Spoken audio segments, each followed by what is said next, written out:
Another weekend of Premier League action has drawn to a close as we head towards the final 9 fixtures and the season finale. Casting an eye back over the action, Sportsmail's AMITAI Winehouse looks at the 10 things we learned. Aaron Ramsey ready to help Juventus reach Champions League goal. Aaron Ramsey cemented himself again as a man for the big occasion, and there's nothing Juventus need more than that. His first half effort was his 3rd goal involvement, 1 strike, 2 assists, in 2 games against Spurs. They don't come bigger on the calendar for Arsenal than the North London derby, and Ramsey is the king of them. Add in his excellent record at Wembley, and this is a man who can pull it out in the big games. Given Juventus want a Champions League trophy more than anything, Ramsey might be the perfect player for them. Manchester United can contend for Premier League next season. Gunnar Solskjaer has given Manchester United what they needed all along: a title prospect. For too long, the biggest team in the country have been content to just get into the top 4. That has been the consistent aim since Sir Alex Ferguson retired. But under Solskjaer, they have won 32 points, 5 more than any other side in the top flight in that time. If they carry this on the next season, they will be right up there. And Solskjaer himself will know that that should be the bare minimum. Liverpool are out of control in the title race. The title race has now swung in Manchester City's favour in a way that it had not for months. You have to go back to December the 7th for the last time Liverpool did not control the division at the end of the round of fixtures.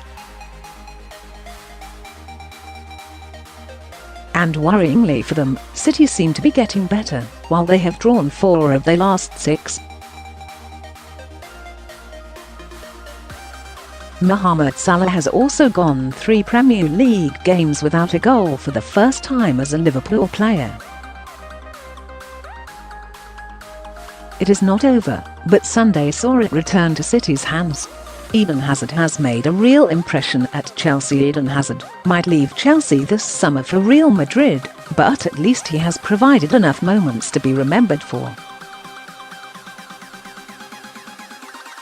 The modern Chelsea have been defined by a few players, and in an attacking sense there are none more significant than Frank Lampard and Didier Drogba. On Sunday, Hazard became the 3rd Chelsea player, after those 2, to both score and assist 50 Premier League goals. That's a legacy of sorts. He might lack the trophies of Lampard and Drogba, that may be due to the teams around him, rather than individual failings.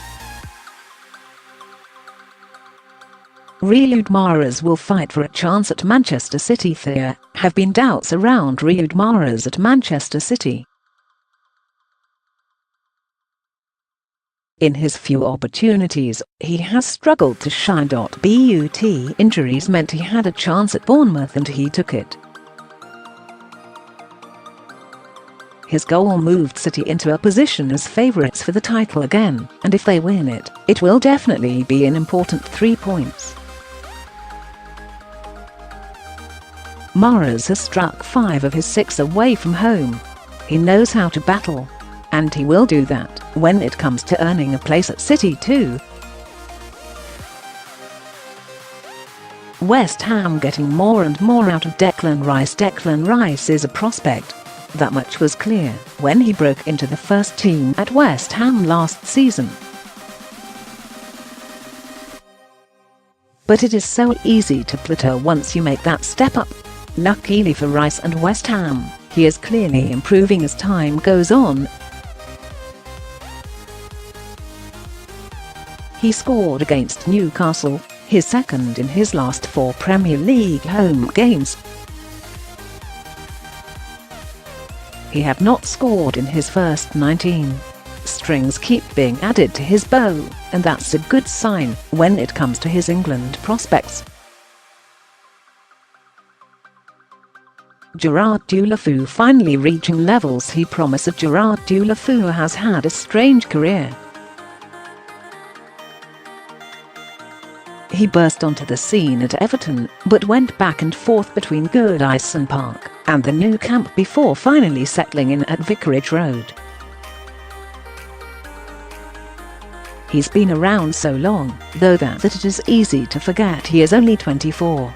On Sunday he helped Watford to their win against Leicester, providing an assist.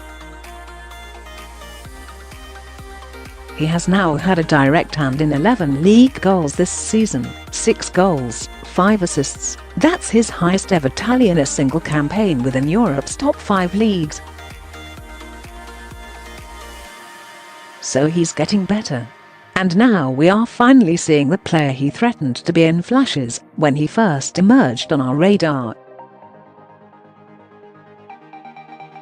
Returning stars and new additions help Crystal Palace. Crystal Palace's under-the-radar injury crisis has been navigated, and they are now back up to a level Roy Hodgson will be happy with. He's done a fairly sterling job, given he did not have a striker of note for the first half of the season. With Christian Benteke back and Michy Batshuayi as an option, they look miles better. They have now scored in 9 consecutive Premier League games for the first time ever within a single season. After being limited to conservatism, while options were absent, Palace are showing their attacking side. Anthony Knockaert can star at this level. Is it time for a reassessment of Anthony Knockaert? He seemed to be dipping out of the Brighton setup earlier this season. At times last campaign he simply did not offer up enough in terms of goals and assists.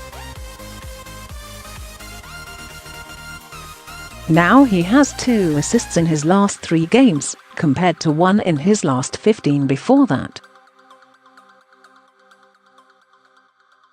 If he can keep posting these numbers, he can still be an asset for the Seagulls going forward. Nuno Espirito Santo gets attacking flair from Wolves star. Everything about Wolves ends up impressing. They have steel, but they can also pull off moments of attacking quality. There were 17 passes leading up to Diogo Jota's goal against Cardiff, the most passes before a Wolves goal in the Premier League this season. Nuno Espirito Santo can coach in both directions. They have now won 12 league games this season, their highest total of wins in a top-flight campaign since 1980-81. This is some vintage